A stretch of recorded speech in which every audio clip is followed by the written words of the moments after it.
Hey folks, Sebastian here. You know, in light of everything that's been happening, I think we're living in some very interesting times. And just seeing all the videos and what's going on, it's sometimes it can really be disheartening because you want to believe in justice and what's right is going to happen. But when you see all these videos and people being beaten and killed, it's, what do you say? And the reason why I named this video the George Floyd Challenge, because I think more of us should put up videos telling what our experience have been with the police.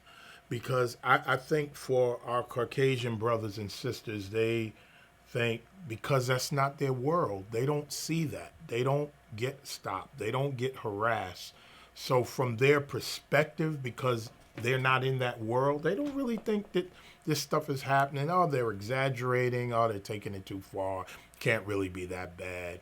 They're just whiners. They're crybaby, whatever. But they just don't want to accept that there's a lot of things happening out here that are not right. Now, another unfortunate situation that happens is when we see these things in the news, usually they will assassinate the person's character. Say, well, they did this, they did that, so maybe they deserved it. Maybe they had it coming. They had a record, and a lot of times people will think, well, hey, they had that coming either way. But you know, the interesting thing about my story is I've never seen the inside of a jail, never been convicted of a crime. I don't drink, I don't smoke.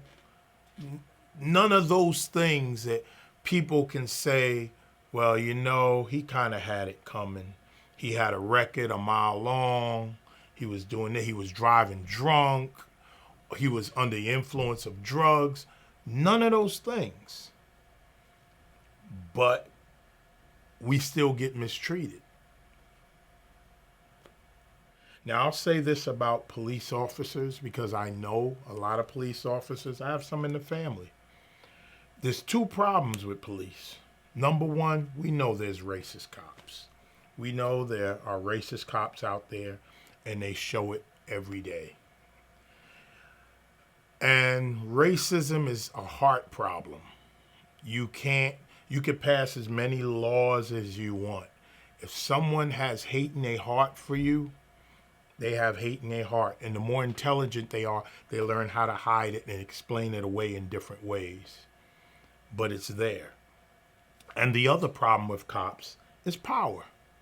You take a regular person that takes a test, takes a psych evaluation, and you give them all this power that they can just go out and do whatever they want. And the reason why I say that's also the problem, because I've had black cops mistreat me, treat me like a criminal, stop me, pull me over for no reason. So I know it's not just a racist problem, but it's a power problem.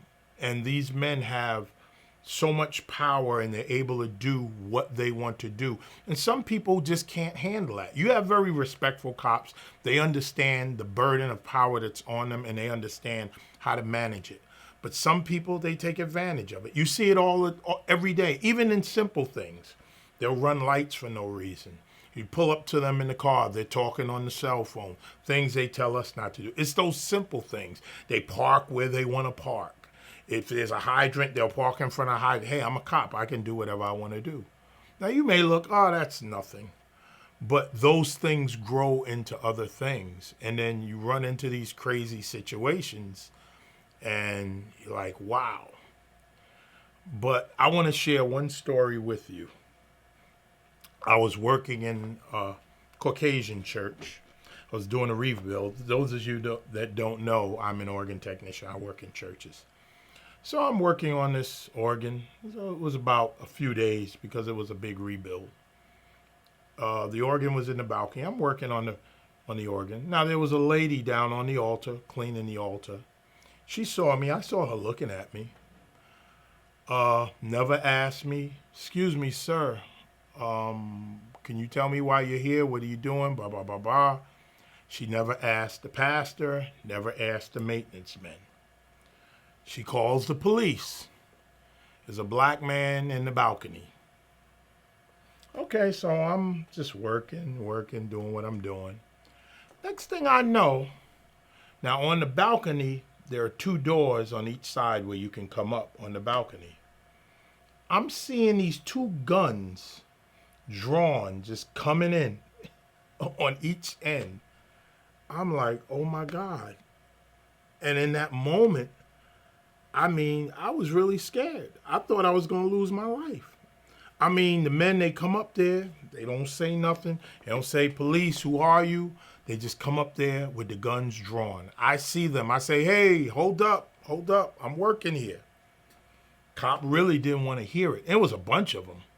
Really didn't want to hear it. The only thing that saved me that day, I had a business card. Oh, organ technician. He's working on the organ. Okay. Really no apologies. I packed up my bag and I got out of that church. Never went back again. But that was just one story. And when I look back at it, I'm like, man, those guys could have killed me. Because those hands I could see the fingers on the trigger. It wasn't like they had their hands along the side of the barrel. Their finger was in that trigger. And I was like, unbelievable. But trust me, and I believe this, if it was another situation, if my skin tone was lighter, it probably wouldn't have went down that way. Somebody would have spoke up, hey, sir. They would have asked you something. But that's another problem that we have when it comes to black men. We are always assumed that we're up to no good. The only time we may get a little break if we dressed in a 3-piece suit, clean and tight and whatever. They're like, oh, okay. But if a white man can dress normal, dress down, no problem. Black man, and I'm not talking about pants hanging off the butt and all that. I'm just talking about just dressed down, pair of jeans, T-shirt. He must be up to no good.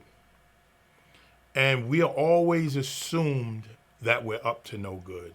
The last thing I want to say, part of that is the media.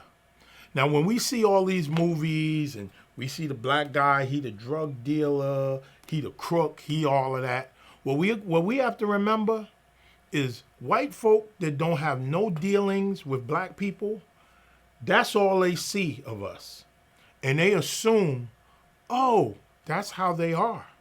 That's who they are. Because they have no interaction. They don't have black friends. They don't realize most black people want the same thing you want. They want a good job. They want to pay their bills. They want to live their life. But they assume, because of what we see in media, all black men are up to no good. But I just wanted to say that, and I hope some of you just share your story, because most of the men I talk to, they have stories. They have some stories. Some of them a lot worse than mine. Like I said, I've been stopped many times for no reason. But that one with the guns, I was like, Jesus. I didn't even want to have anything to do with that church after that. Because to me, it was uncalled for. Working on the premises. But hey, just wanted to share that with you. God bless.